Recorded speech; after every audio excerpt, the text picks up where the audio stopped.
the one thing that stirred me up the most, Arturo. Like, I've never hated a character so much the way I hate Arturo. Hi, my fellow couch potatoes. It is your favorite TV girl, Essay, and today we're going to be discussing Money Heist. Yes. So without wasting much time, let's just get into it. Guys, so in this video, I'm going to be discussing the different episodes. I'm going to go episodes by episode to talk about some of the highlights in each episode. So let's start with episode 1. Episode 1 spelled the beginning of doom. Like, they basically made us believe like there was no hope. There was no hope for anybody. There wasn't any scene in particular that like stood out to me, aside from the fact that the professor basically disclosed to Alicia what the plan was with the gold. I remember that when I watched that part, I was like, no, guy, that was too easy. Like, I get it, they just shot you in the foot, but like, you didn't need to actually tell her the plan. Like, for crying out loud, there's no way she's going to kill you. She's only going to torture you. And I know it's easy for me to say because I haven't been tortured in my life before, but like, yo, Professor. By the way, I just want to give a shout at this point to Lisbon because she is brilliant. And let's not forget that in season 1 she was almost as good as the professor. Like, she's that good. So I was happy that she figured out stuff that Tomayo didn't know about the whole Professor Alicia situation, and she took charge of that, because I feel like everyone else in the taking part in the heist is all muscle and not necessarily brains, because they all get in their feelings too quickly. They don't really think. Like, they literally need the professor to tell them, do this. So I was very happy that she was in the back. Now, there was one scene that I was just like, what the hell?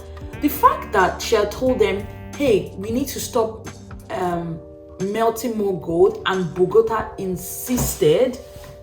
I'm just like, what is the deal? I just feel like Bogota might betray them. We haven't seen that yet, but it made me raise like an eyebrow. Like, I was like, okay, Bogota. I just wanted to quickly interject here that the funny thing is that these Spanish police don't ever learn.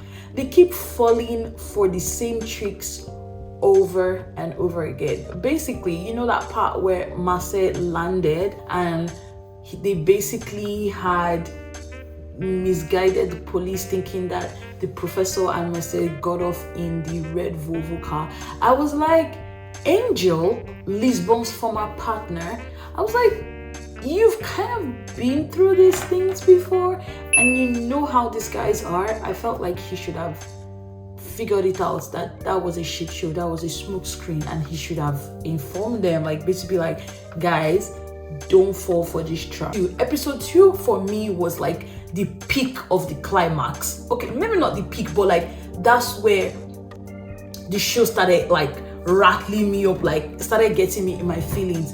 And the one thing that stirred me up the most in episode 2, I'm sure you can already guess it right now, Arturo. Oh my god, Arturo is like the worst thing since Money Heist. Like, I've never hated a character so much the way I hate Arturo. Like, I'm just like, why hasn't someone killed this guy since season 1? Like, Jesus, you're still in season 5 and you're still a flipping nuisance. First of all, we already found out that he was a perv in season 4. Like, the governor of the bank already figured it out. So when they took them out and they were like basically waving the white flag, I'm like, this stupid governor, why are you discussing with Arturo? Why are you giving this guy a little bit of power when you know how senseless he can be? Like, why?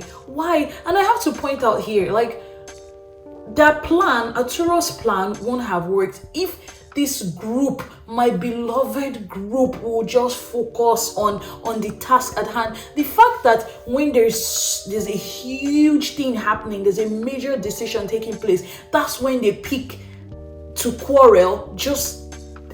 It just blows my mind. Like, don't get me wrong, I absolutely detest Gandhi, and as a matter of fact, I didn't even want them to send him out because I was just like, yes, he deserves to die. But that whole, oh, we have to kill, I'm like, see, make these things simple. Choose to kill him, shoot the guy, and deal with the consequences. Or don't touch him at all and send the guy out. Matter of fact, actually, see, I've watched the whole thing. I actually would have preferred if Gandia died. But like, if they really wanted to punish him, I felt like what they should have done was just make sure that he was paralyzed before they sent him out, so that he's a vegetable and he cannot cause any further damage to anybody in this series. But no, all he got was a few punches, and Gandia with his Bugs Bunny teeth was still there, rattling them up like. So when Arturo went into the is it the bunker or something like that, where like they kept all their ammo, and he basically had them by their throat. Seeing him, rattle Denver, like basically say all of those things like, oh, Stockholm will never really love you and all of that, and then all of a sudden Stockholm finally gets her shit together and she realizes she could climb up the vent and come behind him. I was like, Stockholm, you basically saw how everybody was running, getting shot at, and you didn't think all this while to tell them that, hey guys, I just happen to know where the secret vent is for you to come up behind them and get this shit under control. It wasn't until they had rattled Denver and he was getting shot at that she knew she was. I was just like, Stockholm, what the hell? What the flipping hell? Like, see, we all know that Arturo is a bastard at this point, right? He was going to shoot at her, so it was pure defense. So the fact that she was all rattled up was just like, girl, please, take a chill pill. I feel like the highlights or the main message of episode 3 was how the professor basically got back control. I'm not even gonna lie, when I was watching episode 2 and I saw how Alicia basically had gotten Marcel, then the professor she had control of that situation. All I kept saying was, this woman is heavily pregnant. Like, why is this baby not causing this lady some discomfort? So I was so happy when her water broke. I was like, oh, finally. And I feel as though she would have had an upper hand if Tomayo hadn't gone on air and basically pinned all the blame on her. Like, she could have had an upper hand. She could have still done something. She could have still messed them up. Like, she had them, to be honest. She did have the professor like in the palm of her hands. Tomayo just messed up the situation as he's been doing throughout the entire series. So when the water broke, I was like, oh, finally! I'm not even gonna lie, Alicia is she's a badass, because damn, I was like, woman, you're contracting and you're still standing.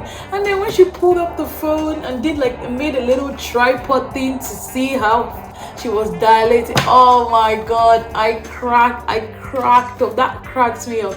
I was like, what is this? When woman, release somebody and let them come and help you. Like, I felt like she just believed that if they helped her, then it was up for her. Like, obviously that was what happened. Like, eventually that's how it unfolded, because the moment she released them, like, she's no longer in control. It's like 3 against 1. Like, what, you want to take all 3 of them? But I don't fully believe that she's on board, because I get it, she was in the moment. She had just given birth to a child. Like, any mother would be in the moment. Like, unless you're completely heartless, you're not going to be thinking, oh, I need to like get the professor and his goons in chains. Like, obviously not. Like, when I saw Gandia with the army, I was so pissed. And it takes me back to that episode too, where I was like, it's not about sending him out with fentanyl gas and that he passes out and all of that. The truth of the matter is that this guy has been inside. Like, he's dangerous. He basically knows everything, and he almost took out this group in season 4. So the fact that they let him go out and I saw him coming back in with the army, I was like, this has got to be the worst mistake these people have ever made. Then by episode 4, oh, I think this was where they turned up the volume. It was just so good. I was tense. I was at the edge of my bed. I was like, oh my God. And plus, I loved seeing Nairobi and Berlin. I know they are dead, but the fact that they keep bringing them every season by introducing them in like the backstory, I'm always very pleased to see that. Let's even start from the top. I feel like they had a really good plan. The professor was guiding them and all of that. I think their downfall was basically Gandia. That guy is too good to be alive and be working with the army. Like the army, oh shit, those guys were brutal and they were smart. And you know, towards the end of episode 3/4, we saw how they were basically surrounded. Like the gang had basically surrounded the army. I just wish they had, I don't know what I wish for, but the fact that they could wiggle their way out of that being circled and basically dividing the group, my God, I don't know, it just really made me very uncomfortable. I was just like, these guys have lost. I don't see them coming out of it, and it started making me feel very emotional. I can't even lie. Like, I was just in my feelings the entire time, and at that point, I'm not even going to lie, I was looking for who to blame, and in a way I was blaming Helsinki, because I wish Helsinki had listened to the others. See, it's like a back and forth thing. Helsinki was basically putting up like the barricade. I get that, but like, I just wish he had left it where it was and he had gone to the museum like Palermo instructed, because it was just because they needed to rescue him from the statue falling on his leg that the army basically got an upper hand on them. Because prior to that point, I felt like they were sort of ready. They were sort of figuring it out thanks to Lisbon's idea of placing that chip or recorder on the handcuff. So they kind of already knew what was happening. Plus, the professor was helping them. I'm not even going to lie. There were certain bits for me that I was just like, okay, I don't care about this. Particularly the parts where they were showing Tokyo and her former lover.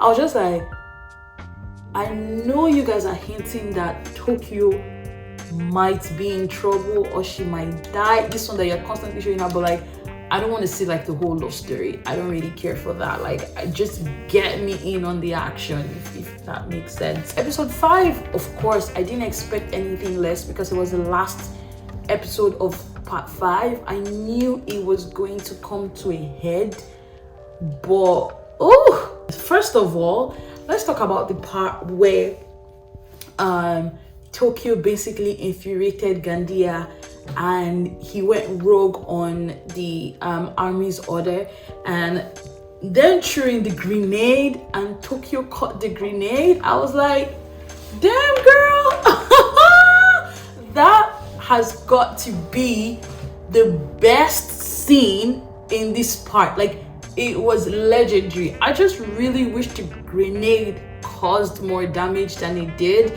because yes, it did hurt some people, but it didn't necessarily hurt Gandia. Like, I really wish it fell like on him and then exploded. That would have been like the best thing ever.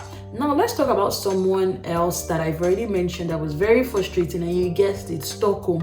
The fact that she kept hallucinating and seeing Arturo, for me, I was just like, so did you actually love Arturo? Like, I get that you had a fling with him and you thought you were in love with him, but like, you're with Denver now, so what's up with you? Like, what is this hallucination? Like, Helsinki was there basically begging her for morphine and she was in her head. Like, I get that she was shocked, but one thing that even really pissed me off was like the entire time that everyone was like basically blocked out, like Tokyo's group was in that room where they had that barricade using the countertop, of which I thought that was absolutely smart. She couldn't tell them the entire time that there was an escape path. Like, it took again another shock for her to get her shit together, because Tokyo was already shot at and she was badly wounded. I feel like if she had figured that shit out earlier, they wouldn't have gone through all of that issue and Tokyo wouldn't have died. But oh my god, I was really pissed at her, I can't even lie. And then I really had high hopes for Tokyo. Like I mentioned, at this point you already know she died. Like I had high hopes when I saw Rio like drilling through the bottom. I was so stoked. I was like, oh, finally he's actually he may come out and help her, you know, shoot through while she jumps down the escape route, or he will pull her down and, you know, they will run away or something. But they just made that whole scene even more heartbreaking, because when I saw the hole that he had drilled, I was like, oh shit, man,